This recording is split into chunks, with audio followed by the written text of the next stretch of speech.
in the studio rather are going to be Moto. So if you've not followed us on our social media handles, that is Radio Gen KE across Instagram, X. Also, you can find us on YouTube and TikTok, and then on Instagram and Facebook, it's Radio Generation Kenya. That's how we roll. Yes. 88.8, that is here in Nairobi. On your FM, that is 90.7 Mombasa, 92.1, that is Malindi. Lamu kule 92.6, alafu watu wa Garissa bahari yake tupateni kwa 89.5. Hii bahari yake inakuanga na accent kadhaa hapo ndani. Accents zinakuwa ni mingi. Chagua ile utafanyanga nayo. Bahari yake. Okay. Yeah. Quite okay. Yes, indeed. Yes, so if you want to follow us on our social media platforms, of course, we've told you on Facebook, it is Radio Generation Kenya. Alafu on the other platforms, zote, X, Instagram, TikTok, kule YouTube, Radio Gen KE. Unatupata pale, alafu tunakuwa live kutoka saizi mpaka saa 4. Yes, indeed. That's the truth, the whole truth, and nothing but the truth. Speaking of which, we usually start the morning by giving you an update on the day that the world is celebrating, and then we get into the train, which Patricia will be giving us in a short while. But today, Patricia, yes, which day is the world celebrating? Today is World Population Day. Okay. Yes. That's it. And this, of course, it has a purpose. Yeah. A creation of awareness. Which looks at spotlighting global population issues and challenges. Okay. Such as family planning, gender equality, poverty, and environmental sustainability. Alafu, this year, this year they are looking at they are just highlighting the relevance of sustainable development as the world surpasses 8.1 billion people. Okay. So now we are at 8.1 billion. Watu ni wengi sana. Do you know last year, I think that's when they declared that we have now reached the 8 billion mark. Yeah. Then now, apparently now we've surpassed, the 0.1. The 0.1. So next year we say 0.2. So in another like 10 years, again we hit 9 billion people. What does that mean? What does that mean? It just means that tunazaana. Yes, but for Christians, we were told fill and multiply. No, we were told multiply and fill the earth. And fill the earth. So that's exactly what we are doing. Yes. So no, I'm looking at, of course, as other people are being born, kuna wengine ambao wanatoka ulimwenguni. Ni kweli. Others are dying. But so it means now the rate of entry is higher than the rate of exit. Rate of exit. And now looking at now the resources that we have in the world, that means every other new day, ile shamba ulikuwa uliachiwa na babako ya 10 acres. Kuna siku kila mtu wewe uliachiwa ukapata 10 acres. Ndiyo. There is a day some of your generation mtu atakuwa anapata quarter. Yes. A quarter an acre. Then I'm looking at now, okay, tukishafika mwisho ile sasa, what will happen? Okay, I don't think tutafika mwisho. However, scientists are predicting that in another few decades, should I say decades, or let's put it in another 100 years or even 200 years, yeah? What if we put it 200 years? In another 200 years, we shall be able to occupy other planets within our solar system. Yeah. Actually, 200 years might be a bit much. Say in another 100 years, sababu population itakuwa imegrow. Yes, so in another like 100 years, we might be capable of occupying other planets, yeah, such as Mars, even moons of other planets. For example, there's this moon, it's called Titan. Yes. Yeah. I think it's a moon of either Saturn or Jupiter. So they're looking to occupy some of those places. So as the population grows, we might actually be able to multiply and fill other places as well. Yeah, because I'm looking at like if tumeendelea tu kuongezeka in as much as people are dying, yes, but still tunaendelea kuongezeka. So with time, tunajipata kwamba now the resources that we have in the world, yes, they are so limited.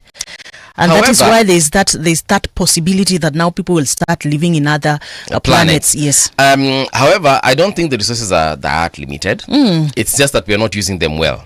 But it's so much that we can utilize. Even the water that we have is sufficient for everyone. Remember, the earth is 70% water. Yes. So the 30% is the 30% land mass is probably where people are living. Where people, yeah. Yes. So we can actually, no matter how we multiply, we just need to use our resources better, period. Now, I wanted to say something. In another maybe 200 years, we might be able to occupy places in other solar systems, planets. So there's this solar system where we live that has the 8 planets, but they're looking at even other stars. Actually, the closest star to the sun is called, I could be wrong on this, but it's called Proxima something. Yeah, I'll confirm that later on. And it has planets that are actually they're in the Goldilocks zone. The Goldilocks zone is a place where in the star system mko karibu kama Earth. Unaona venye Earth iko karibu na jua. Yes. Hatuko mahali kuna baridi mingi, hatuko mahali kuna joto mingi. We are just in a very good place where we get sufficient sunlight. So there are other planets which also live within the Goldilocks zone of their stars. So with time we might be able, in another 200 years, actually I think we shall be in other planets. Wengine watakwenda kwingine. Okay. Yeah. Yes. So so the world today is just creating awareness and spotlighting issues that are affecting the population, issues to do with family planning, issues to do with gender equality, issues to do with poverty, environmental sustainability, and so forth. Okay. Environmental sustainability is where we need to focus on. And we've had those conversations here, and we will continue having them, because it matters what you're doing in your environment. Yes. Whether it's your shamba or your neighborhood, whether unaishi kwa apartment. So kuna watu wanasemanga mimi naishi kwa apartment, so you know, I really don't have to think about my environment. Na yakanga tu takataka yangu kwa pepa inaenda inatupwa. But are you thinking about, say, recycling, reusing? Yeah. Yes, those are some of the things we need to be thinking about. Okay, that is quite okay. Yes, Train taking us to this one. I usually call him King, Dr. Martin Luther King. And this is what he said, that our lives begin to end the day we become silent about things that matter. Dr. Martin Luther King Jr. said, our lives begin to end the day we become silent about things that matter. All right. So if you are quiet about protests, then... I did not say. No, I'm just saying. Okay, because that is what is currently currently in Kenya right now. That is what is making you know, trends. Yes, that is what people are talking about. Ukienda anza kuongea juu ya vitu zingine watu watakuangalia washanga patisha bana. Kwani even do you live on another planet or what? I think there are so many things that we need, but protest, it is part of the many things that matter in our in our lives. So it is quite important that as we look at protest, appear we look at other things like what you have just said about environmental conservation.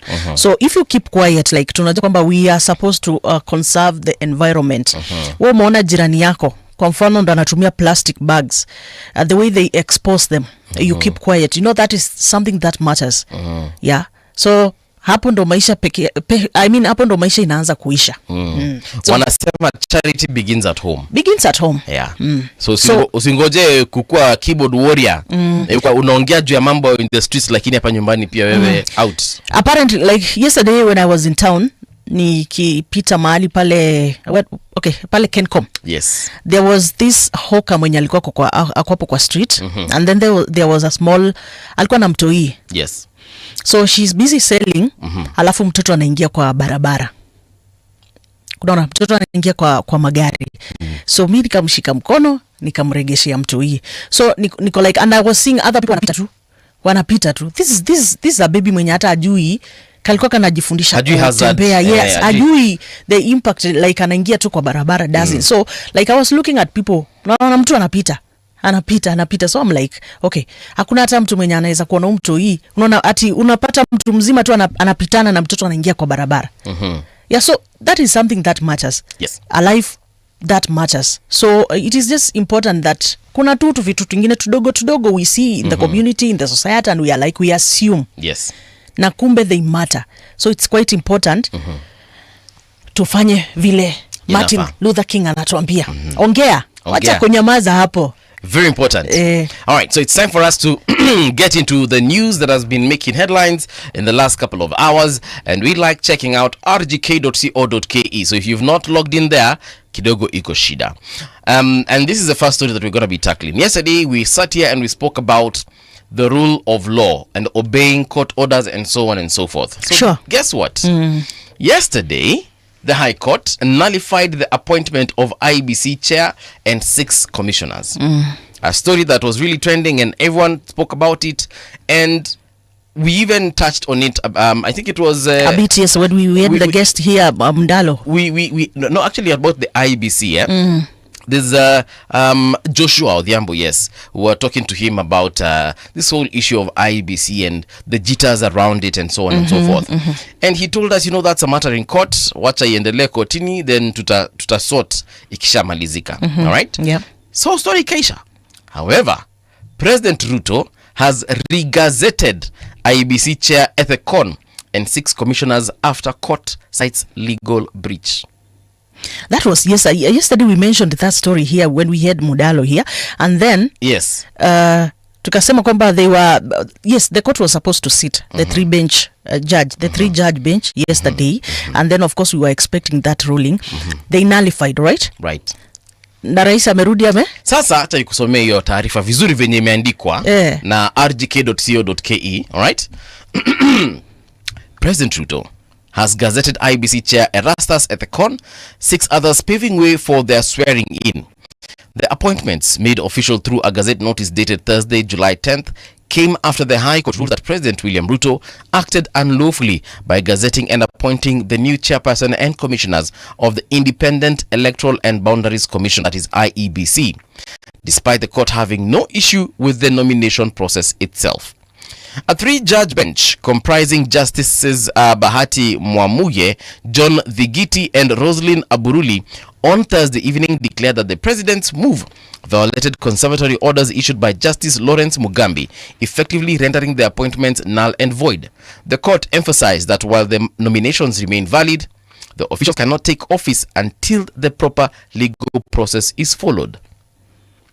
Now, Ruto named Erastus Ethekon as chairperson and appointed 6 commissioners for a 6-year term. That is Registrar of Political Parties Ann Derito, Moses Alutalala Mukwana, Mary Karen Sorobit, Hassan Nur Hassan, Francis Odhiambo Aduol, and Fahima Arafat Abdallah. So President William Ruto nominated the 7 on May 8th, forwarding their names to the National Assembly for vetting and approval in accordance with the IBC Act and the Public Appointments Act. Yes. So even after the court said what it said, President has was it not yesterday? Yeah, President has regazetted. Wow. Okay. Yes. Okay. I like some of the, like what came out of this particular situation. Wamesema that they have no problem, with the individuals that were nominated. Yeah. The court emphasized that while the nominations remain valid, the officials cannot take office until the proper legal process has been followed. Yeah, it is important. Yes, legal process. We shall be having that conversation here. Okay. Badai. Before the day ends. Trust you me, we shall be talking about this and much, much more. But you can give us your thoughts. Meanwhile, what do you think about this story? Radio Gen KE on Instagram and X, Radio Generation Kenya on Facebook, and Radio Generation Kenya on LinkedIn. Haya, tuangalie story nyingine, because Kenya never lacks stories. Senate targets county wage bills in new chief officer reforms. Now, the Senate is seeking to introduce firm legal limits on how many chief officers a governor can appoint in a bid to address rising wage bills and unchecked hiring in counties. In a report tabled before the Senate, the Devolution and Intergovernmental Relations Committee recommends amendments to the County Governments Act of 2012 to define both the minimum and maximum number of chief officers each county government can have. This is aimed at stopping governors from exploiting legal gaps to make excessive appointments that continue to weigh down county budgets. Quite important. Yeah, there are county chiefs who just decide because kuna jamaa alinisaidia hapa kupata kura, alichangia my campaign, huyu lazima nimuone kando, lazima nimpatie zake za macho, yule ni klande wangu, lazima nimweke mahali, that one is my niece or my nephew. Yeah, actually most of these leaders, let me tell you, they have the people surrounding them. Yes, family. Family, even in the cabinet, in their county cabinets. Wewe like unaweza pata ni relative okay, ni wambali kidogo. But unapata a majority of these people wako tuna relatives tu around. Utapata ule mtoto wa shangazi yuko pale, that is my cousin, alitafutiwa mahali. So at least when we have such laws, restrictions, at least there is now becomes a little sanity. Yeah, but still, you see, one of the things I remember being taught growing up, in GHC, some of the things that are plaguing a country, you know, in terms of just development, there was corruption. Yes. Then there was nepotism. So nepotism is where you employ your relatives, yes, or friend. Yeah, because sasa huyu lazima kuni rafiki yangu, huyu ni best yangu, lazima nimpatie kitu. Ama huyu ni cousin yangu, ama huyu ni mama yangu, you know, like we are seeing in Uganda, if we're being honest. You can't have the first lady also being a minister in your cabinet. Yeah. Familia moja hezi kula namna hiyo. And then your son is the head of the army. Tunaona mahali, by the way. Baba unakula, bibi anakula, watoto wanakula. Jamani, kwani that country does not have other people can lead?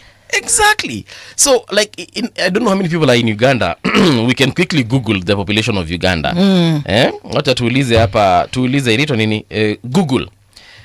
What is the population of Uganda? Okay, so according to Google, it's 48.66 million.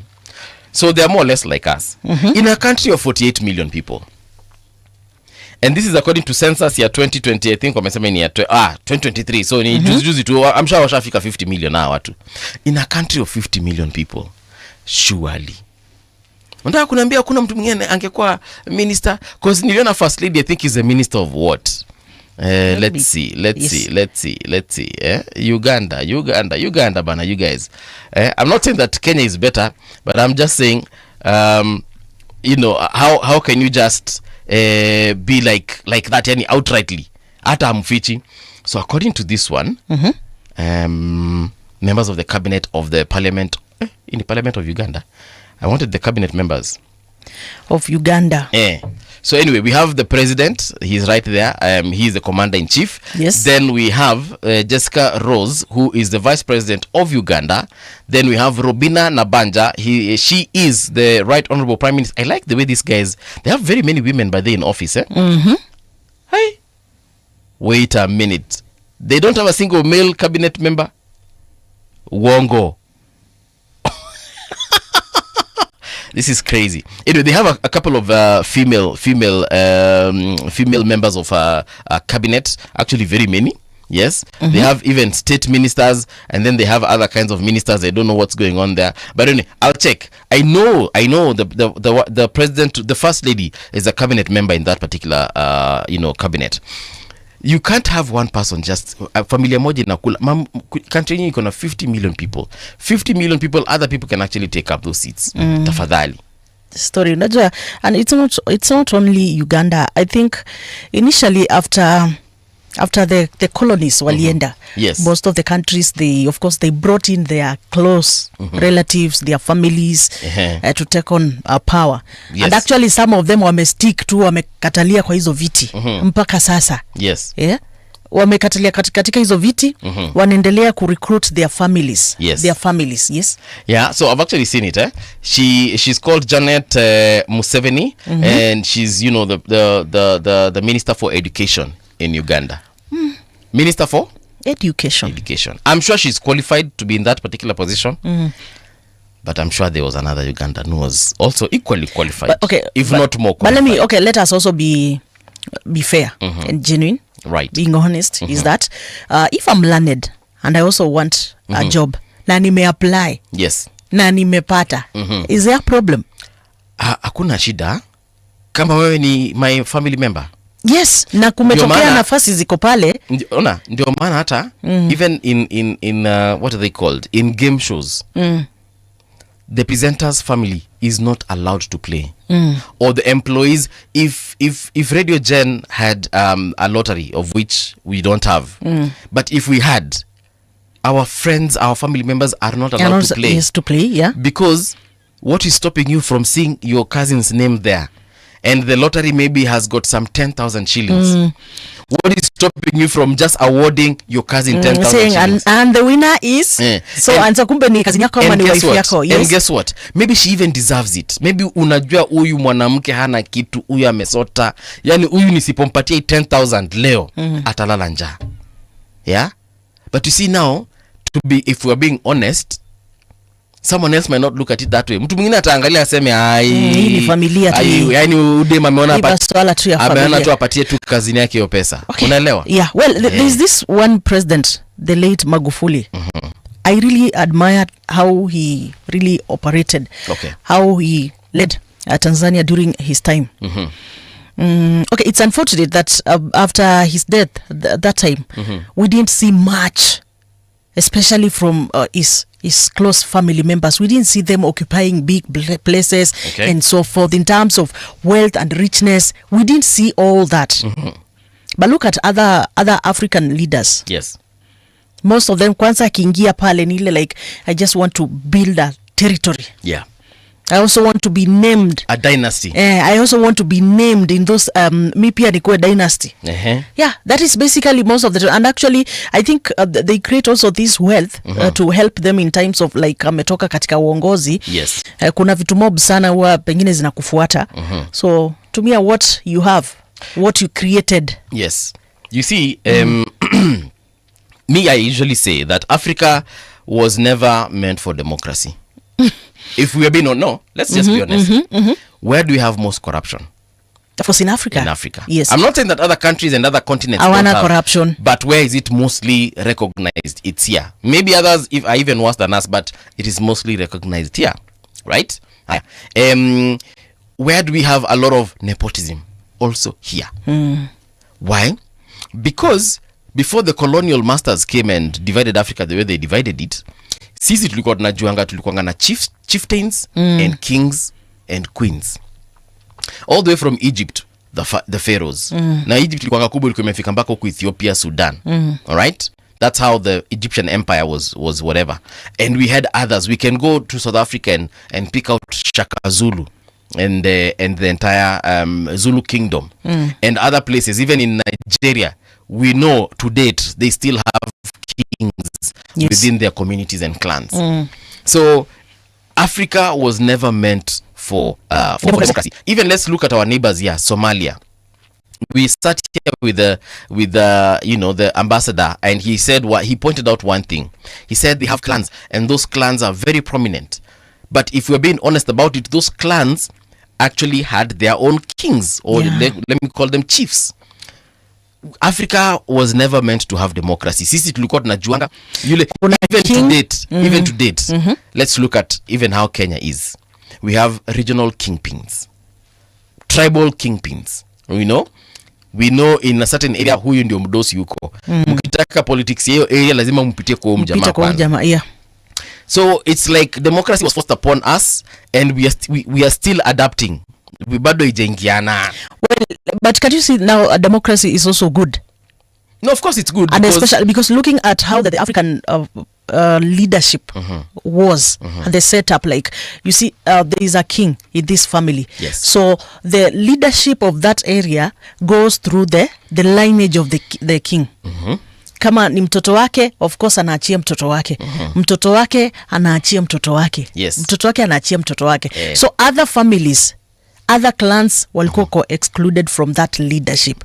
And don't you see it was so unfair? Because even in terms of wealth and so forth, of course hao ambao wako kwenye kingdom, those are the people ambao walikuwa they enrich, they used to enrich themselves with wealth, na walikuwa kusema kila mahali. Ndio kuna hizo families, of course we know, like we know there's this guy alikuwa anajulikana kama Mansa Musa.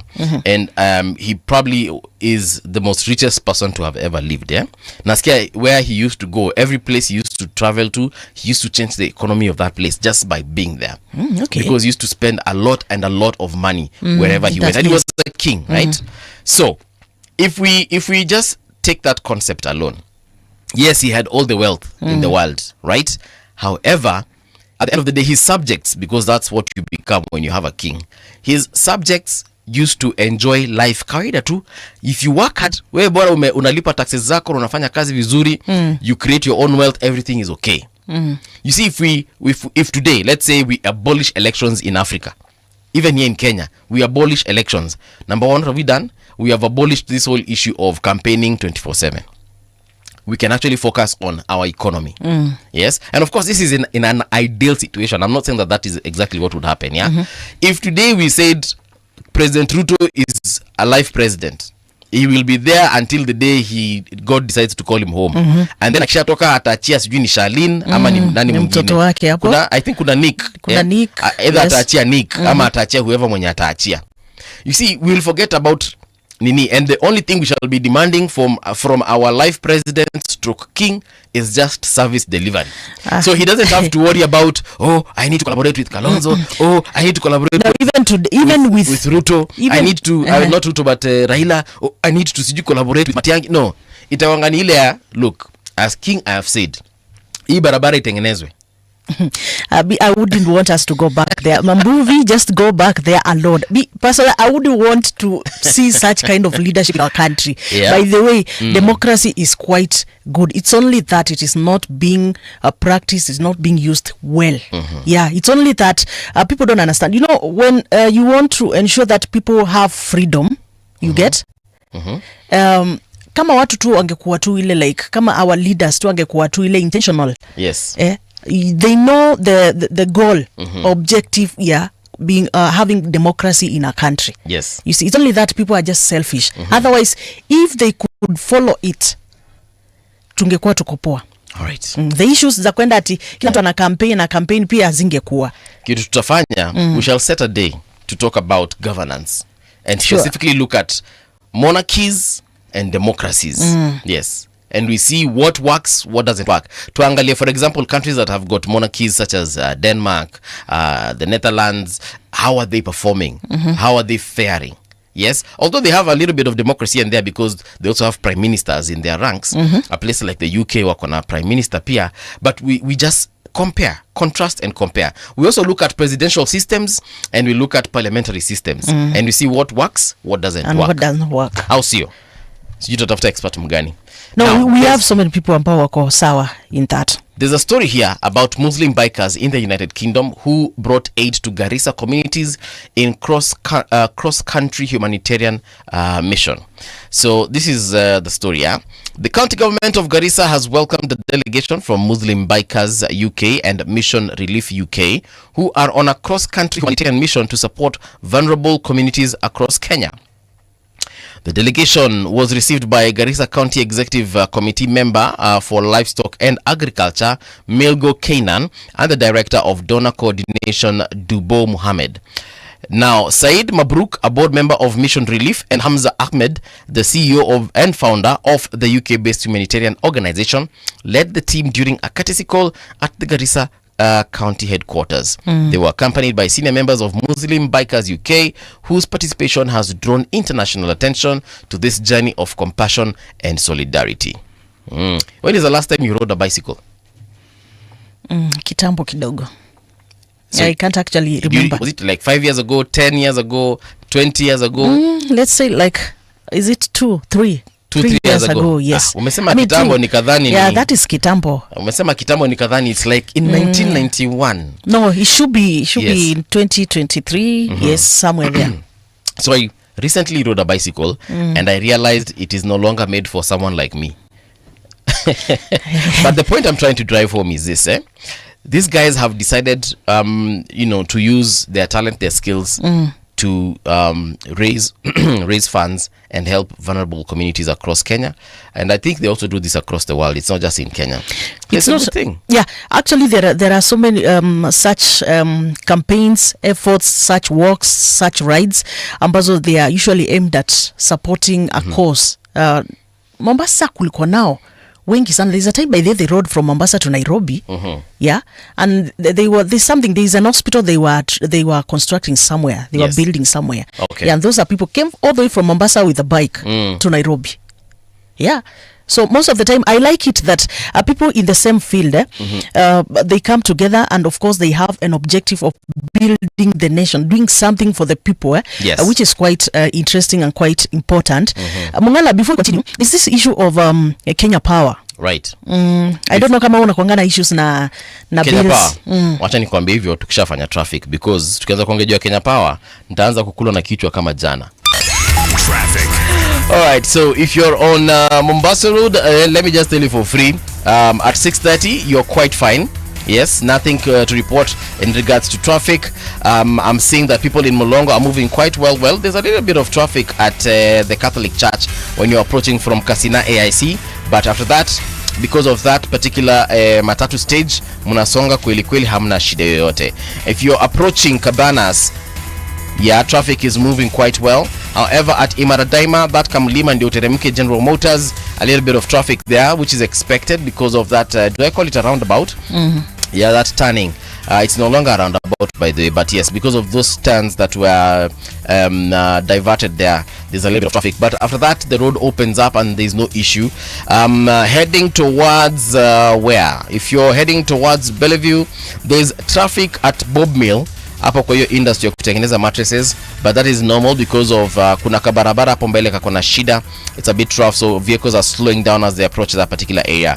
Then the road opens up until you get to Nyayo National Stadium roundabout. A little bit of traffic there, but it's only a 2-minute delay and everything else opens up from there. Watu wa Outer Ring, let me check out kama mko na shida yote. Outer Ring, I should imagine right now things are not looking bad for you. Yeah, but any incidences on the road you think we should know, let me know. Athika Road, area ya Pangani pale ndo kidogo kuna traffic, alafu Ngara as you get to town. Otherwise the rest of the road things are quite okay. You get to Ngong Road also, things are quite okay, except these normal places, Junction, Prestige and Community. As you get to town, those are the places that it's just quite normal. Yeah, other places, Jogo Road I'm seeing also quite okay, except ukitokea barabara kwenda Isili as you come from industrial area. Then there's also around City Stadium, there's traffic kutoka by the City Stadium kuingia town, only that it's moving, so it's quite okay. Mombasa, lights Kingeleni kwa sasa just kidogo tu traffic tu kidogo ya mataa, otherwise the rest of the roads are quite okay. Alright, so any incidences, please holler at a brother. Traffic on Radio Generation. Alright, what's happening with Kenya Power? Wamekuibia stima? Not really, not really. It's just a story here about them. They are actually on spot after Senator of Nairobi, Edwin Sifuna, exposed long-standing neglect in Nairobi's informal settlements, where families live without power yet still get billed. What are you billing? Kama watu wana stima. You know, what are you billing? If you have that meter box, as long as it was installed, even if power was cut or disconnected, it still incurs a monthly it's like a rent. A standing, yeah. Yes. They start standing it's amount. like a rent for that thing, for that meter. So you'll still get a bill. Now the problem would come in if you're getting bills of power consumption and you have not consumed power. Yes. I think in Kenya, KPLC is one of the companies that really need to be looked into. Mambo yanafanyika mengi sana kule. Mambo yanafanyika mengi sana, including watu wengine watu wakuja kukatia watu stima. Na huyo mtu hata amekuja kukata stima not because hata siku yako ya kulipa imefika, that somebody anataka kitu kidogo. Yes, ninja. No. I think they are employed. Our yes, taxes zinawalipa. They are, but why do you still want me to pay you? But we say that in this country people are overworked and underpaid. See what I say, by the way, I'm not saying what they're doing is right. I'm just saying that wako na njaa. Unasikia mtu anakuja kwa stima yako, kuja na kata. Alafu anakuambia, "We nione kabla jioni ifike." If this thing you are doing it according to the Sharia, why do I have to come and start seeing you? What for? And wewe kata, nenda kwa ofisi kama you want to bill me for disconnection, bill me. Squeeze that tuko na bati, we have this token system where you have to feed in token like you're feeding airtime, yeah? Back in the day, those same officers from KPLC would come and carry something called a cutout from your meter box. Now the cutout is what connects the electricity into your house. So when they carry that one, you won't have electricity until umuone kando. Now kuna wale walikuwa wajanja, of course they resist. Unapata mwenye nyumba hapo anakuambia, my friend, sichezi na wewe, I paid my bill, I'll see you at the end of the month. So what do? Wanaenda kwa kikingi ya stima and they disconnect the entire cable and go with it. So for you to get power back, you will have to go and pay for that reconnection fee. Forget even paying the reconnection fee. You have to go to the regional office. So if you're on Ngong Road, they have an office, I think, at Dagoretti Corner. You have to go to Dagoretti Corner, for instance, to talk to the boss. You get reconnected. Now when you meet the boss is when now you get introduced to the cartel. Na wanakuambia, mzee, tumesikia umekuwa ukitusumbua. Ama mama, tumesikia wewe ndio umekuwa ukitusumbua. Asumbua sana. Our officers come there, alafu unaongea vibaya sana. Yeah? And you try and explain to this guy, but me, I've paid my bill. Wanakuambia, listen, yeah, you've paid your bill, but there's another bill to be paid. Yes. So it was that bad. I don't know if it was I hope they that have. Bad. And nashangaa sana kuna manyumba maploti huku za kuishi residential areas still bado wako katika hizo mita za kitambo. Right. Change to the token system, please. Yeah, just change to token, because you will have a much easier life. Yeah. Because it's like kama hauna pesa and some other time unaweza nunua token hata ya 50 shillings. Do you know that? Instead of you kai kwa giza, you can just buy yourself 100 shillings. When I was a bachelor at Kahawa Wendani, I used to get I was in a, what is it called? A bed sitter. Literally the only electronic appliance I had was the shower, the hot shower, the instant shower, and a jug ya kuchemsha maji ya kufanya nini? Ya kukunywa kahawa. And a TV, actually, yes. And I would get a bill, of course, now that one was a meter system. Yeah. I used to get a bill, it used to fluctuate. One time it's 1,000, another time it's 5,000. I was like, this is not making 5,000. sense. Na saizo ninaishi peke yangu, ama bachelor literally.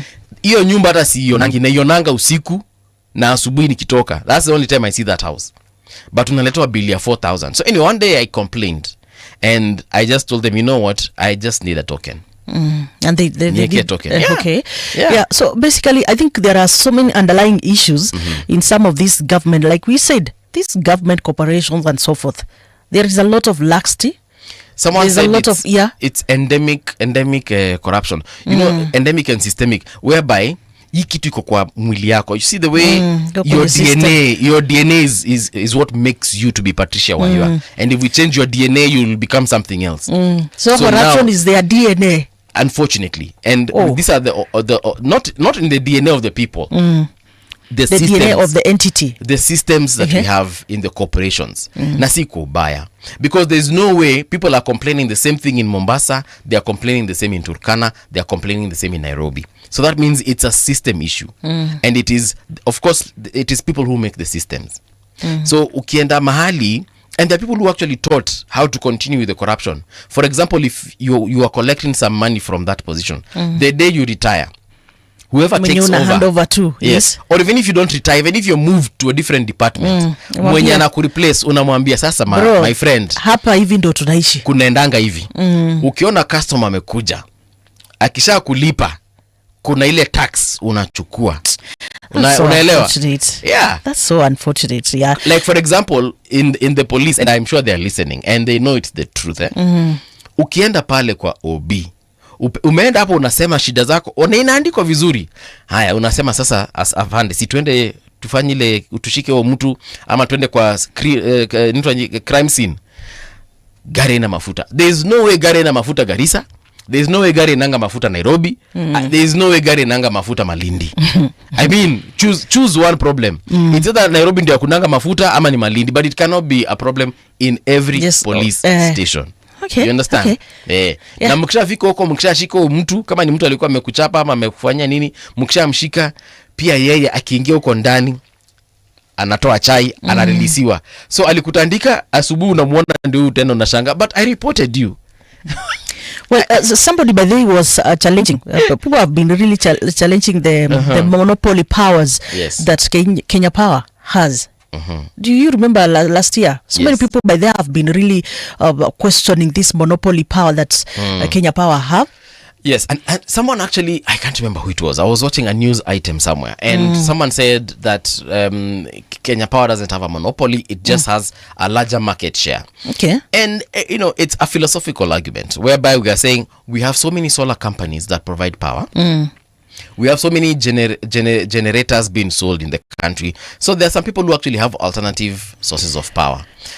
For example, let's even go with solar. I'm sure if we Google right now, solar... companies in Kenya, you probably get over 100. Yeah, personally, I know over 20. Personally, too, I know over 20 companies that provide solar power. So, if you can, you can actually install solar power. And I believe the initial installation, it's quite expensive. Yeah, that is why I wanted to tell you that, okay, yes, we have options, Yes. but this option, the reason why still the monopoly remains with Kenya Power is because the cost of installation, the cost of initiating for you to start using that power, that alternative power, Yes. inakuanga high. Inakuanga very and high. of course, most of these other sources of power, they are not really, there are some things, they are limited. There are some things they don't do, by the way. For instance, Kuna vitu tu mingi, because, and if you really want to use it, nipe mfano, you have tuwezi to fanya. incur a lot for you to install. You get, for you to install maybe KPLC, kuna amount. Yeah, But I for think, you I now, think it's about 50 Gs or something. now 100,000. that with that 50 Gs, like you can be able to connect a lot of your things in Gadgets, the house. yes. Gadgets, nini. You can use that power in so many ways. But when it comes to pengine hizi zingine, for you Your to installation get is going to be power, very expensive. yes, so and that is why now I'm saying now becomes still a monopoly. KPLC still remains a monopoly, Yes. in terms of now the initial cost of So, installations. I get what you mean.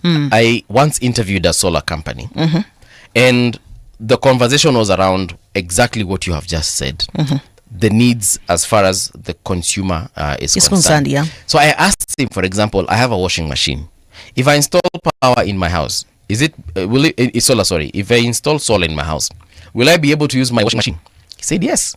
I told him, okay, instant shower. Can I still shower with hot water? Kanambia, my friend, yes. Nikamuliza, even when it's the weather is not as good, like for example in June, July, the weather is usually not that the sun is usually not that common in the skies. Kasema yes. Akaniambia, it's not about even sunlight, It's as about in what? at the presence of the sun. It's about It's about the sunlight.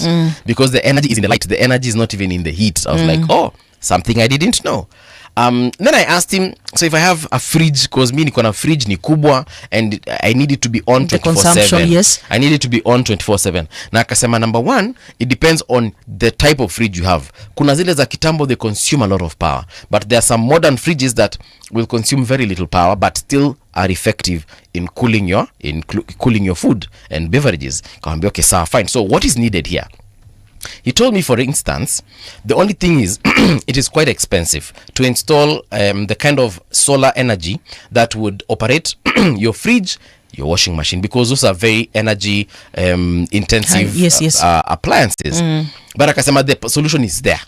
Okay? Akasema number two, in terms of hot shower, aliniambia, you don't even need to install something to, there's that thing uko, kuna kadram kanekango uko kwa roof yako. I'm sure you've seen houses that have that. Akaniambia, it keeps your water hot for hours. Akaniambia, kwanza ikichemusha jana, leo asubuhi kiamka, you'll still find hot water. I was like, ala. But these are things that Kenyans are not being educated. Even you solar companies hatuambi.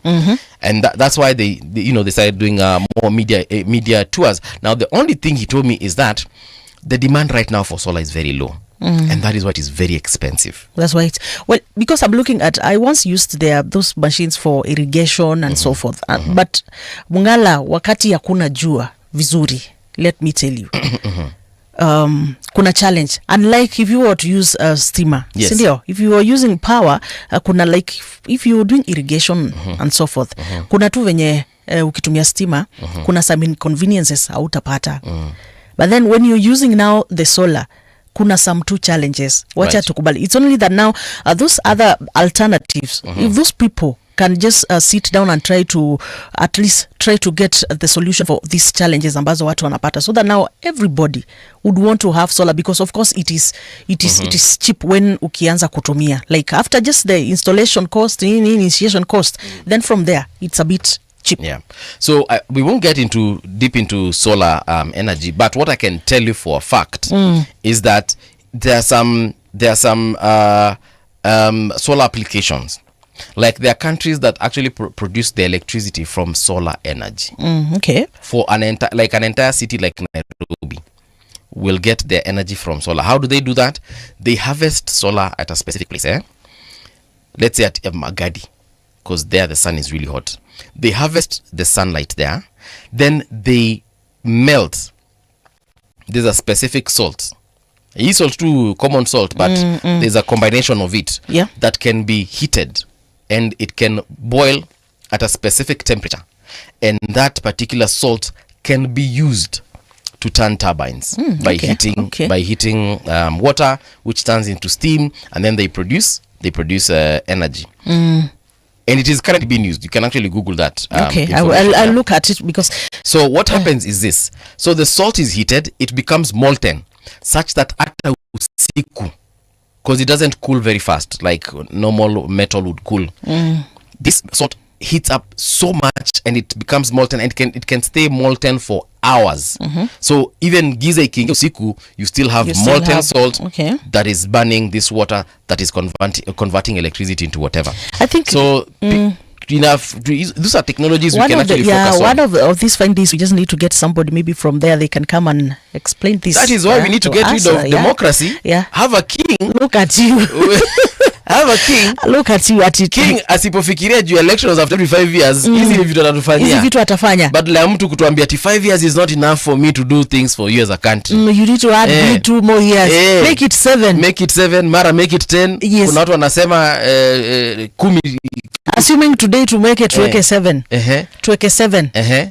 So tuongezee rais saidi nyingine 2. Actually, alafu after that aingie another 7 years. If I give you a contract for 1 year, you can only do so much in 1 year. But if I tell you your contract is open, you can even make a 10-year plan for delivery. Yeah? Those are just some things we need to think of. Maybe it's a solution. Tunangangana hapa hivi na vitu na ziko mbele yetu. Okay.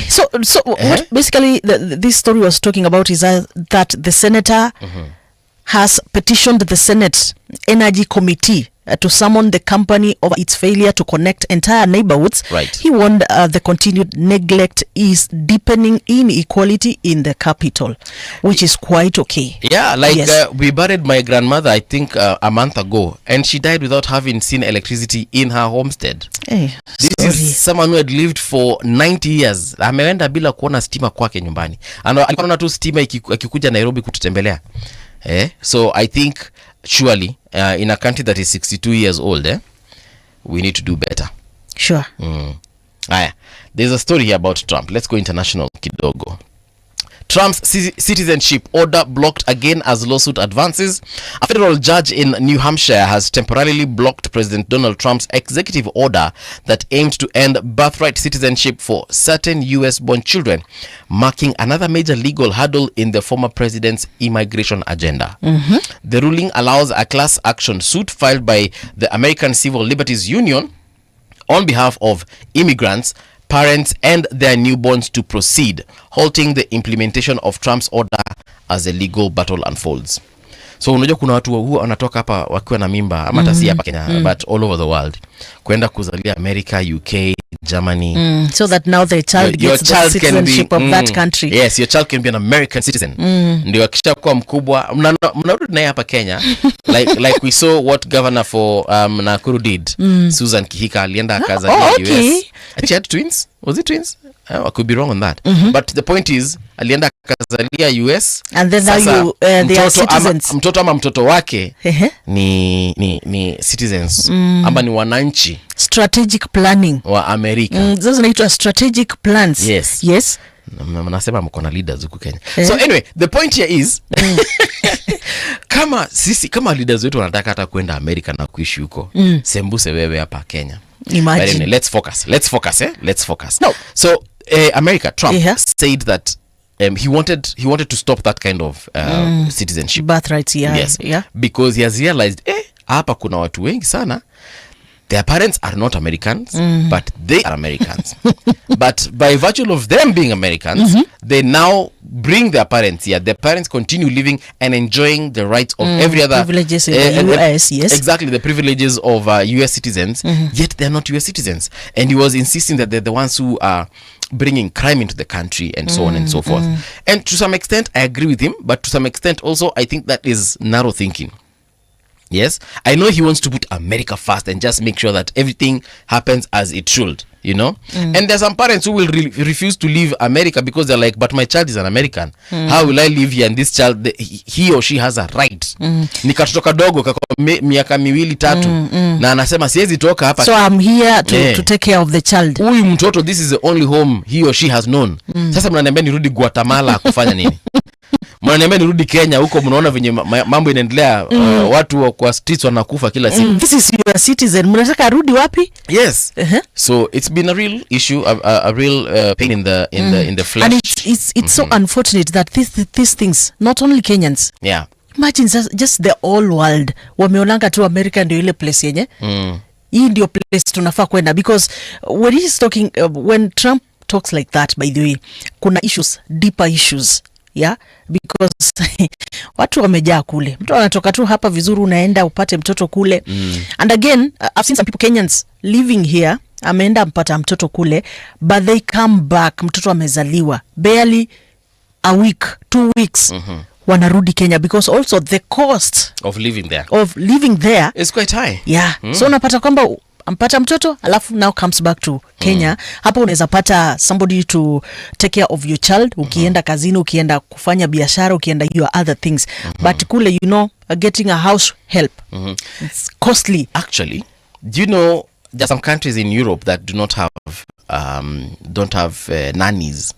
Countries like Denmark, countries like Norway, Scandinavian countries basically.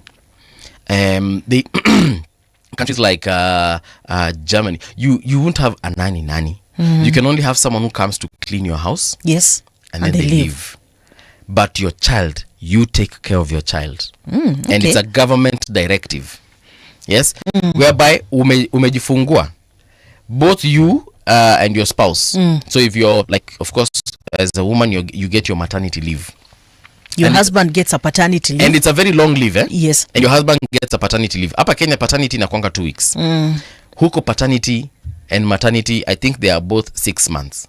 Yes. And actually, you know, when you go for paternity, you are meant to go and assist your partner. Yes. About the child. Not unlike here in Kenya, Bugi amekuja hapa amepewa paternity leave. Can you stop comparing? Ndio anapata nafasi ya kwenda kijijini kule, kwenda kutembea. Hiyo siku hata anaamkanga asubuhi as if is going to work. Anaenda kuzunguka, anaogopa sauti. Hizo 2 weeks niko bablas. But listen, so in those countries what happens is by the way, you can be reported if you don't take care of your child. Yeah. If your wife or partner happens to report you to the authorities, it is a serious crime. So there, hii story ati you go to work and then you leave your child with the nanny, that one doesn't exist. Hiyo nayo sahau. Yes, there are daycare. You can take your child to a daycare. But there's a certain age that you're allowed to take your child to a daycare. Si kila wakati. So they insist that mtoto anafaa kulelewa na wazazi wake. And that is why I think even those countries they have better relationships with their children. Families have better relations as compared to the rest of the world. Because what happens here in Kenya, for instance, wewe mtoto wako ndio amezaliwa, unaachia bibi ashughulikie kila kitu. Wewe kazi yako sasa ni umepata freedom kama mwanaume, wewe ndio uko hata unaanza kupata watoto wengine in the process.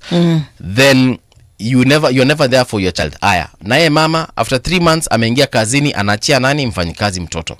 Na anasahau the development of the child. Other parents don't even breastfeed. Yeah. You know? Yeah. Because ana insist, mimi hapana, nataka ku lose weight. The moment I may give birth like this, anaenda ananunua formula, mtoto anaanza kupatiwa formula, yeye anaingia gym. Ndiye apoteze ile tumbo ya uzazi. And I'm telling you, it doesn't when you look at the compound effect in terms of the development of the child, kuna shida mingi sana. There's a lot happening, by the way, especially in bringing up our children. Yeah. Unapata, and especially because of the setup that we have, especially in Africa, Kenya specific. Yes. You know, kuna watu unafanya kazi yenye unafika hapa saa 11 kwa mfano. Na kuna mtu ambaye anafika saa 11 na utatoka 5. So you realize that mtoto wako unamwonanga tu usiku. You only see your child at night. Yes. And there's actually wengine wanafika a bit later. Right. There's barely nothing you can discuss with your child. Exactly. At least to know like how her things unaendelea aje. Some don't even know mtoto wake ako class gani, anashanganga ati uko grade, and especially men grade 2. What do you mean grade 2? Siliacha uko PP1 the other day. Umefika aje grade 2? Yes. Yeah, so it's just a call also. Some don't even know when their children are born. Ati my son's birthday is, hey baba, ulizaliwa lini wewe? Ama anauliza bibi yake, babe, when is his birthday? You know, like you're not even there. You're not there for your child. Yeah, that speaks a volume, by the way. I don't know whether, like you're saying about Kitambo, the kingship. Yes. Maybe ni kama we are getting back to that, but let us all remember that our children need us, by the way. Yeah, let's go back to... they need us. Please participate in the bringing up of your children. It's quite important. Yes. All right. On to our last story for this particular hour. Police officer to face murder charges over shooting of mask vendor Boniface Karaoke. Yeah. So this is what is going on as far as Baraza, Cleansy Baraza is concerned.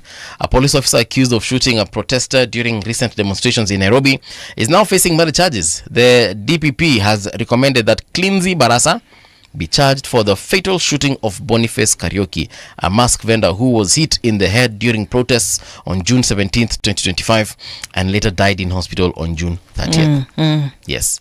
Do you remember sometime last week, they said, the DPP said that they needed more time? I think it was actually IPOA. They needed a week, actually. Yeah, they needed 7 days to do more investigations. I think they were waiting for the post-mortem results.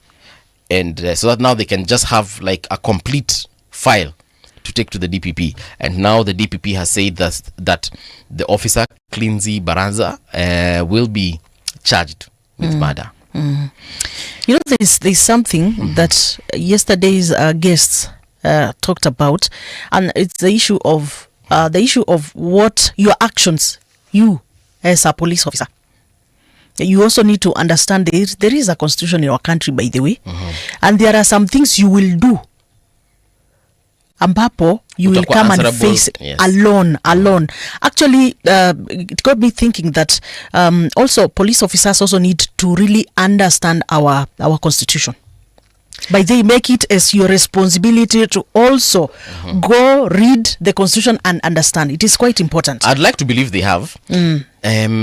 We sat here with who was it?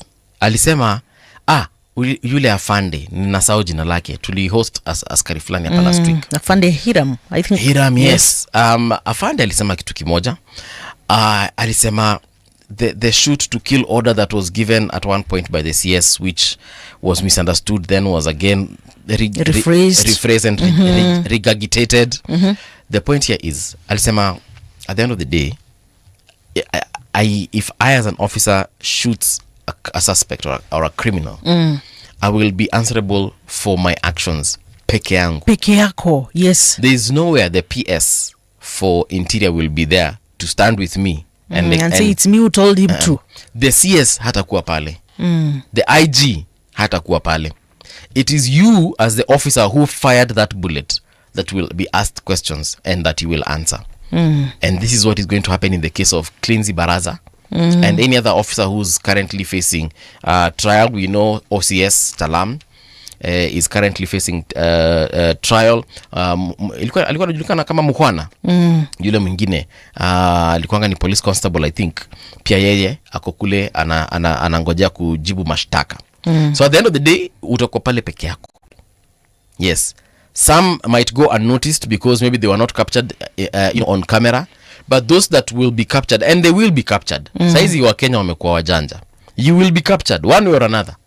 you will have to answer for your own deeds. Wewe peke yako, hakuna mtu mwingine atasimama hapo na wewe. All right. So I really hope the family of Boniface Kariuki will get some semblance of justice. Yeah, quite important. We know that no matter what will happen in court, nothing is going to replace what they had in terms of Boniface Kariuki. Huyo ameenda na ameenda, and may his soul rest in peace. It's now time for us to switch gears and get into the news. When we return, we shall be introducing our guest. If you do not know who that guest is, go check out our socials. Radio Gen KE across all of them. Radio Generation on Facebook and in LinkedIn, rather. That's where you're going to find us. Let's get this conversation going. We are also live on YouTube. That is Radio Generation. That is where you'll find us. We are also live on our website. That is rgk.co.ke. So don't go too far. We will be right back. The home of urban soul. Radio Generation.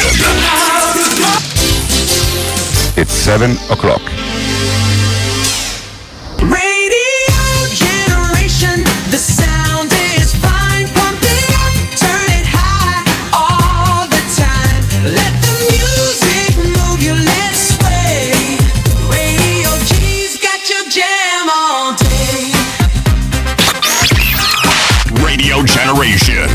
The home of urban soul.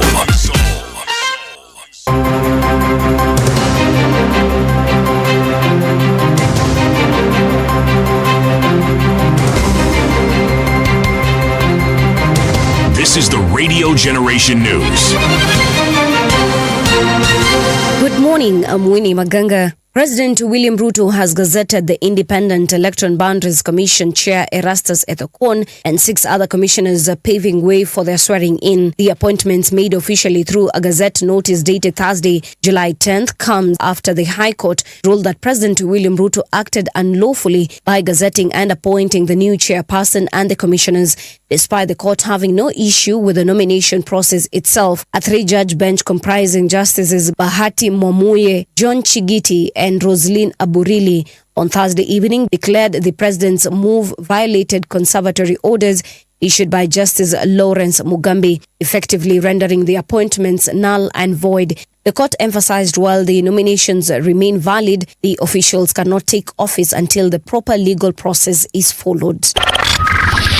The Parents Association of Kenya chairperson Silas Obuhata has called for authorities to be given time to investigate claims that a teacher at Alliance Girls School engaged in sexual impropriety with students. Obuhata called for the probe into the matter to be made public and tough action be taken on the perpetrator. Kwa yale mambo ambayo yanaendelea katika shule ya upili ya wasichana ya Alliance Girls, jambo la kwanza ningelipenda kuomba kwamba wazazi na wale ambao wote wamekuwa affected watulie, wapee DCI nafasi ya kufanya uchunguzi wa kutosha. Jambo la pili tungelipenda kuomba kwamba mbele ya uchunguzi kufanywa, ukweli tolewe, iwekwe kwa public members wajue, wazazi wajue, na baadaye sheria ichukue mkondo. Yeyote ambaye alikuwa alihusika katika haya matendo achukuliwe hatua kali. He called on the Teachers Service Commission to train teachers at the school on child protection matters. Nataka Teachers Service Commission ihakikishe kwamba imetrain walimu wote, hata kama itakuwa wakati wa likizo, August holiday.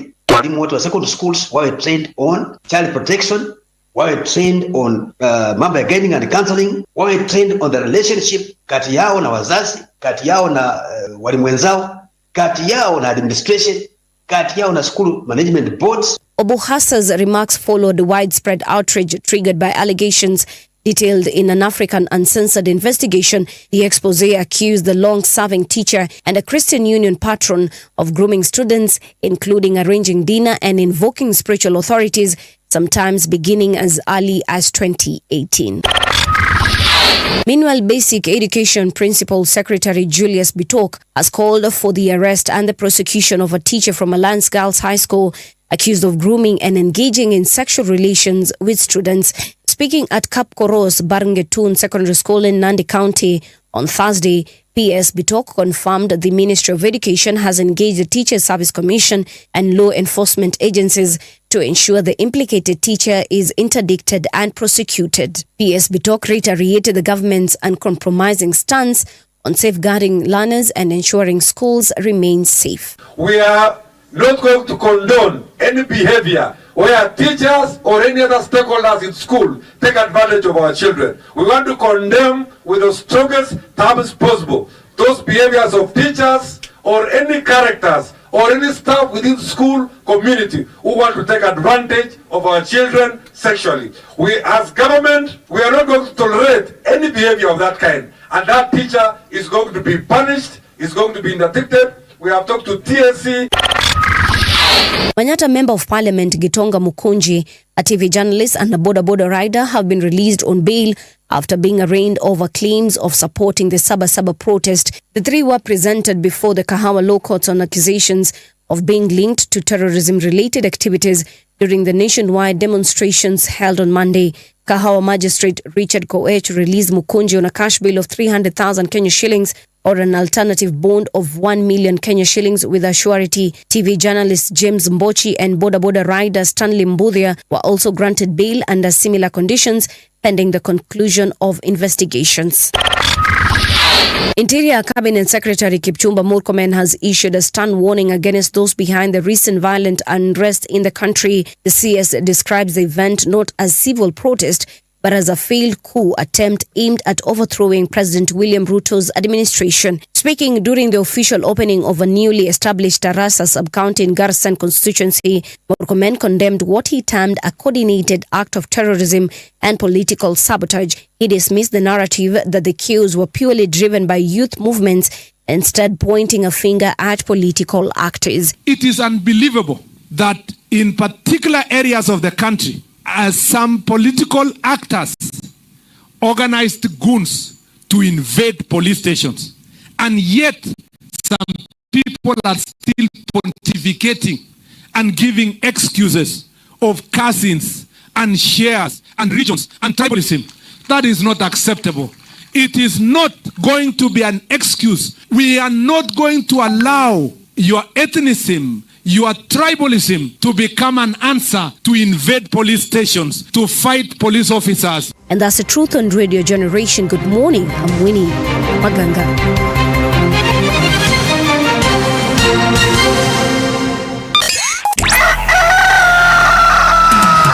In the beginning, there was morning radio. But now there is Radio Generation's The People's Breakfast. Curious and bold, getting facts from the shadows. That's what it is. Now, as the city wakes and secrets stir, a bright new voice shines. The People's Breakfast. Your morning, your voice, your journey. Good morning. Good morning, my neighbor. Welcome to the home of hard truths and bold insights. Radio Generation. A very good morning to you. Welcome to Radio Generation. My name is Mungana Mbuvi, and of course, this is where we are the home of hard truths and bold insights. It's the People's Breakfast. A very good morning to you once again. Good morning. Trisha, you are. If you want to follow us on our social media, please do so at Radio Generation Kenya. That is on Facebook. Radio Gen KE on Instagram. Ukienda pale TikTok. By the way, tunakwanga TikTok. For those of you who do not know. Yes. Tuko TikTok. Radio Gen KE. Yes. Ukienda pia kule kwenye X platform. There actually we are live. We are live. Ukiingia pale hivi utaona Mungala Mbuvi and the rest. Yes. Pia ukienda katika YouTube, you can also watch this conversation pale. Yes. And everything. All right. So it's time for us to get into the newspapers. A couple of them we have this morning. Acha nikupatie, nimekuwa nikisoma Standard sana. Wewe leo soma Standard. Let's start with the Daily Nation. The headlines. Yes. The headlines on the Standard newspaper. Yeah. They're usually hot. Moto kama fire. Now, we have Daily Nation on the IBC's 2027 test starts. Yeah. There's a conduct of 22 pending by-elections. 22 pending by-elections. What? There have been vacancies in some wards and constituencies after the deaths of some MCAs and MPs who were nullified from the election results, and appointments to the cabinet as well. So there is 1 vacancy in the Senate, 6 for MPs and 15 for MCAs. Out wako na kazi mingi. They need to register new voters as well. There are some people who attained the age of 18, which is the mandatory, or rather, which is the age that you're allowed to start voting in the country. Actually, we have so many new voters, Kenyans who would want to vote.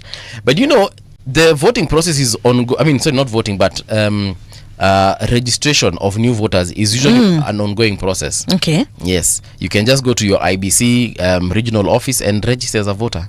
Okay. Yeah. Ama hata hapa Nairobi uende kwa HQ, you register as a voter. Uwanga it's ongoing. Inakwanga kitu inafanyika 24/7. So Kenyans are waiting for that period when now inakuwa ni ile mass. Kenya tunangojanga announcement okay, mass so registration now, of voters. Go to your polling station and start registering. But you see what happens during mass voter registration is the IBC officials now come to the ground.